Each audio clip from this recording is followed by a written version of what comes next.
Selamat siang Bapak-Bapak dan Ibu-Ibu, marketers ya. Karena yang hadir ini pasti orang marketing semua. Sama saya juga perkenalkan, saya namanya Sultan. Memang saya basicnya memang dari marketing juga. Mungkin sebelum kita presentasi, saya juga ikut mau menyatakan duka cita ya atas teman-teman kita yang ada di Sumatera sedang ada musibah. Oke, izinkan saya mulai sesi hari ini kan ngomongnya branding ya. Saya mulai dengan anomali yang ada di perusahaan saya dulu. Jadi kalau kita bicara what business we are in, yang atas ini. Jadi, Astra Yudi Trucks itu kita hanya distributor dan retailer dari truk. Jadi truk itu rasanya bukan suatu bisnis yang seksi ya hari ini ya. Hari ini kan kita bicara AI, bicara automation dan lain sebagainya. Ya ini kita jualnya adalah truk. Terus kita hanya distributor. Jadi Astra Yudi Truck itu hanya distributor. Jadi truknya itu mereknya adalah Yudi Trucks. Yudi Trucks itu punya prinsipal dari Jepang. Nah, kembali lagi, itu satu anomali pertama nih, bagaimana kita branding, karena hari ini kita bicaranya branding. Bisa dilihat produknya yang gede-gede, yang bapak, ibu-ibu temuin di jalan. Terus kemudian kita juga punya resource yang sedikit. Untuk mengcover satu Indonesia, total karyawan kita itu kira-kira 400. Di mana hampir setengahnya adalah mekanik. Jadi itu anomali kedua. Terus apa yang harus kita lakukan untuk branding Astra Yudi Truck supaya customer kita itu juga bisa merasakan efek dari branding tadi, di mana katanya bisa memicu atau membuat keputusan pembelian. Oke.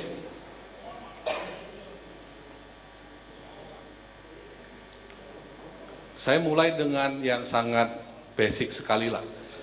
Di mana kita juga pasti melakukan ilmu marketing modern, yaitu STP ya.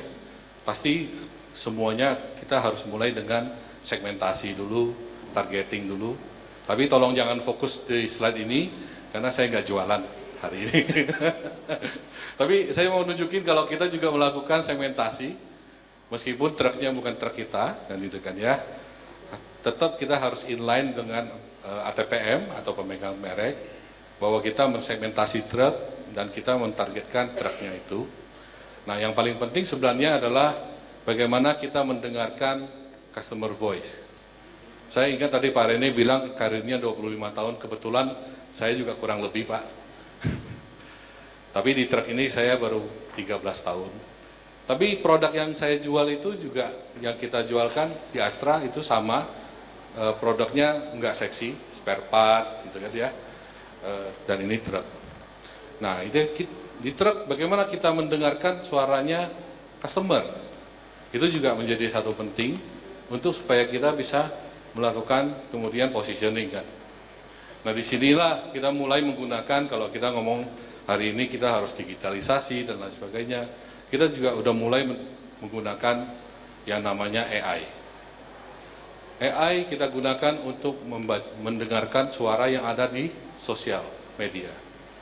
Mau media, lebih banyak sosial media ya.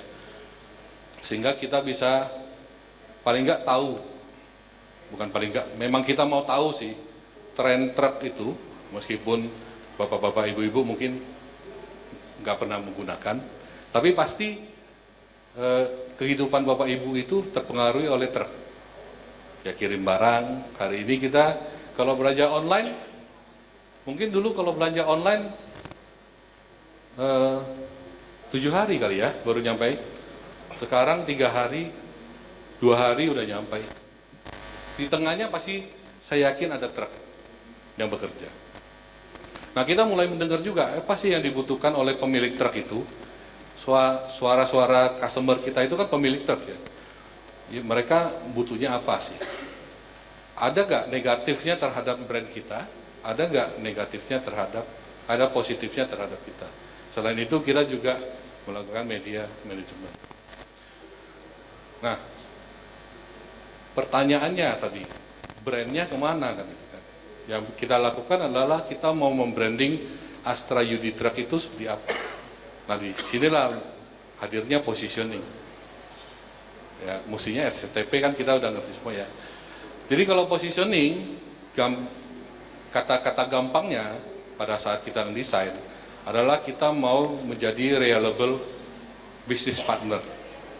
Jadi yang kita hadapin customer kita adalah 99% adalah pemilik bisnis.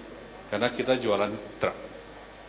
Bagaimana kita membangun brand kita, Astra UD Trucks, itu sebagai bisa dianggap sebagai reliable business partner. Cuman positioning ini kan nggak gampang seperti yang kita cuman tulis. Kalau tulis ini mah sebentar juga kita dapat hasilnya. Atau mungkin kalau bisa pakai AI juga sebentar juga. Kalau dulu sesinya panjang sama Pak Randy mungkin kalau memang itu ya Pak ya. Untuk dapatin satu kata ini sesinya panjang itu, brainstorming dulu, kita harus fokus grup dulu. Cuman yang paling penting ini bisa kita implementasikan nggak? Bisa melekat nggak kepada orang-orang kita yang melayani customer tadi? Ya kita di head office mungkin saya dan teman-teman di head office memang berhubungan juga dengan customer, tetapi yang paling banyak berhubungan itu adalah ujung tombak kita kan, mekanik kita, service advisor yang menerima pada saat dia ada keluhan, itu yang akan. Nah, disitulah kita kemarin kemudian mengaitkan dengan value company, supaya itu bisa terinternalisasi dengan baik, dan kita bisa menjadi reliable partner. Reliable partner itu akhirnya kita terjemahkan menjadi 4 kata yang gampang saja. Pertama adalah ease atau mudah. Kedua, responsif atau kalau bahasa Indonesianya cepat. Ketiga, reliable, itu kita ngomongnya tepat. Keempat, convenient. Convenient itu adalah mudah, nyaman, Jadi customer itu harus merasa mudah, cepat, tepat, dan nyaman pada saat berhubungan dengan Astra UD Truck. Jadi kalau kita ngomong branding kita hari ini, positioning kita adalah itu. Dan itu kita internalisasikan melalui core value supaya nyampe itu ke bawah-bawah. Jadi desain STP gampang ya. STP mungkin forum 2 hari udah selesai, ya kan? Cuman bagaimana kita mengimplementasikan terus kemudian supaya itu bisa terrealisasi. Jadi customer kita kalau ketemu dengan karyawan kita atau ketemu dengan kita juga di head office, kita harus tampilnya ini. Itu dari karakternya orangnya. Terus kemudian dari situlah baru lahir produk-produk yang kita bisa tawarkan ke customer. Ya kita ada 3 pilar yang kita bikin, dari service metodnya, dari soft produknya, dan dari service supportnya. Saya kasih contoh satu-satu aja ya. Contohnya di service metodnya, mungkin yang paling hari ini kita lakukan adalah namanya on-site service. Kebutuhan customer-nya apa? Kebutuhan customer-nya adalah dia punya 100 truk.